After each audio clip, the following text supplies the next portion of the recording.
আরেকটা সুন্দর অঙ্ক করছি। এখানে দেওয়া আছে x plus y is equal to a, x square plus y square is equal to b square, x cube plus y cube is equal to c cube হলে দেখাও যে a cube plus two c cube is equal to three a b square. খুব সুন্দর অঙ্ক, দেখো কেমন করে করছি। আমি বাম পক্ষ থেকে আরম্ভ করব, করে ডান পক্ষ থেকে শেষ করব। যদি দেখা যায় ডান পক্ষের মানটা থ্রি এ বি স্কোয়ার চলে এসেছে, তাহলে অঙ্কটা হয়ে গেল।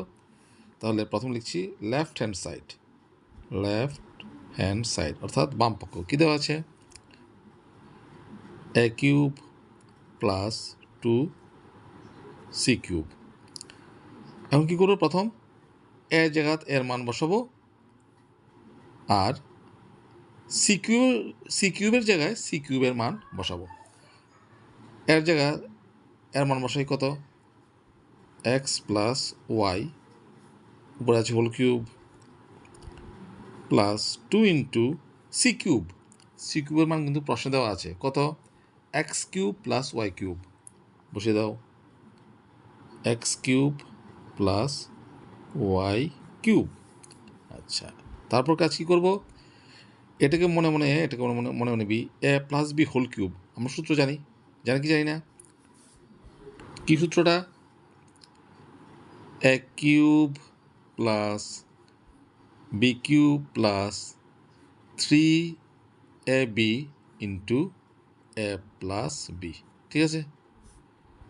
প্লাস টু ইন্টু যেমন আছে যেমন থাক, x cube plus y cube. এখন দেখো এখানে একটা x cube plus y cube আছে, এখানে আছে দুটো x cube plus y cube. এই দুটো যদি আমি যোগ করি তাহলে কত হচ্ছে? তিনটা x cube plus y cube হলো কি না? প্লাস বাকিগুলো যেমন আছে যেমন থাক, three x y into x plus y. এখন a cube plus b cube সূত্রটা এখানে প্রয়োগ করব। কোন সূত্রটা? সেটা হচ্ছে a plus b into a square minus a b plus b square, এই সূত্রটা এখানে আমরা প্রয়োগ করব। তাহলে দেখো ব্র্যাকেট দিয়ে রাখি, তাহলে বুঝতে সুবিধা হবে। A cube plus b cube সূত্র হচ্ছে a plus b into a square minus a b plus b square, ঠিক আছে? তাহলে x plus y into x square minus x y plus y square, সূত্রে ভাঙলাম। প্লাস এদিকে যেমন আছে এমন থাক, three x y into x plus y. তাহলে তারপরের স্টেপটা কী হবে? ব্র্যাকেট তুলে হলো three into x plus y into x square minus x y plus y square plus three x y into x plus y. এখন কী করব?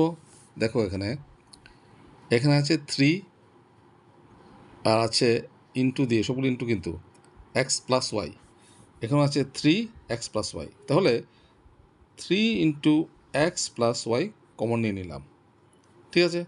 থাকলো কত? থাকলো x square minus x y plus y square. আর এখান থেকে থ্রি এক্স প্লাস ওয়াই যদি কমন চলে যায় থাকবে কত? X y plus x y. বুঝতে পারলে? Is equal to three into x plus y into x square minus x y plus y square, এদিকে আছে plus x y, is equal to three into x plus y. এদিকে দেখো plus x y minus x y cancel, রইল কত? X square plus y square. এখন দেখো খুব সুন্দর, এই যে 3 ইন্টু এক্স প্লাস ওয়াই যেমন আছে এমন লিখলাম। এদিকে কত আছে x square plus y square. দেখো প্রশ্নে কিন্তু x square plus y square মানটা দেওয়া আছে কত বি স্কোয়ার। এখানে আমি ইন্টু দিয়ে বি স্কোয়ার বসিয়ে দিলাম। লিখে দিই যেহেতু x square plus y square is equal to b square, প্রশ্ন দেওয়া আছে। তাহলে কি হচ্ছে, তাহলে দেখো 3 ইন্টু এখানে কত আছে এক্স প্লাস ওয়াই, আবার দেখো এক্স প্লাস ওয়াইয়ের মানটা দেওয়া আছে কত এ, বসিয়ে দাও এ ইন্টু বি স্কোয়ার। এখানে লিখে দাও যেহেতু x plus y is equal to a. তাহলে হয়ে গেল। তাহলে কত হলো 3 a b square is equal to right hand side. দেখো রাইট হ্যান্ড সাইড ডান পক্ষের মানটা চলে এসছে 3 a b square, 3 a b square. তাহলে আমরা বাম পক্ষ থেকে আরম্ভ করেছিলাম, ডান পক্ষে পৌঁছে গেলাম। যেহেতু left hand side is equal to right hand side, দ্যারফর proved. ঠিক আছে, এ হচ্ছে সুন্দর অঙ্ক।